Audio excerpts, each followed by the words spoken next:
ये है chemistry zero to hero series की अगली वीडियो कि कोश और उपकोश क्या होते हैं। इन्हें इंग्लिश में कहते हैं भैया शेल और इन्हें कहते हैं सब शेल। ठीक ध्यान से समझो, 2 मिनट में समझा देंगे। भैया जो पुराने परमाणु के मॉडल थे उनमें कहा गया कि बीच में न्यूक्लियस यानी नाभिक होता है, बीच में नाभिक होता है जिसमें प्रोटॉन न्यूट्रॉन होते हैं और चारों तरफ इलेक्ट्रॉन चक्कर लगाते हैं, जिनमें पक्का चक्कर लगाते हैं, पता है चक्कर लगा रहे हैं, उन्हें कहते हैं कोश। काहे से लिखते हैं? KLMN से लिखते हैं। कितने इलेक्ट्रॉन होते हैं?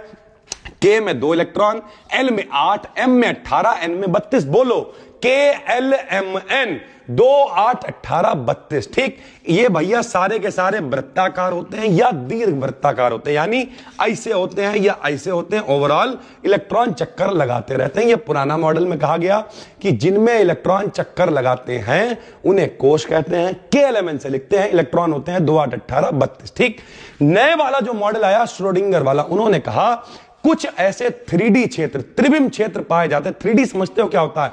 इसमें लंबाई हो, चौड़ाई हो, ऊंचाई हो। जैसे ये क्लास 3D है भाई, ठीक है।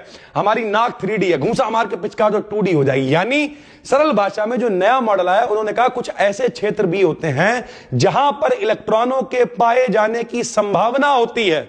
यहां कह रहे थे चक्कर लगाते हैं तो कोश, और जहां पर संभावना सबसे अधिक होती है उन्हें कहते हैं उपकोश। ठीक, यानी इनसे ये छोटे हैं, कहलाते हैं SPDF से लिखते हैं। क्या लिखते हैं?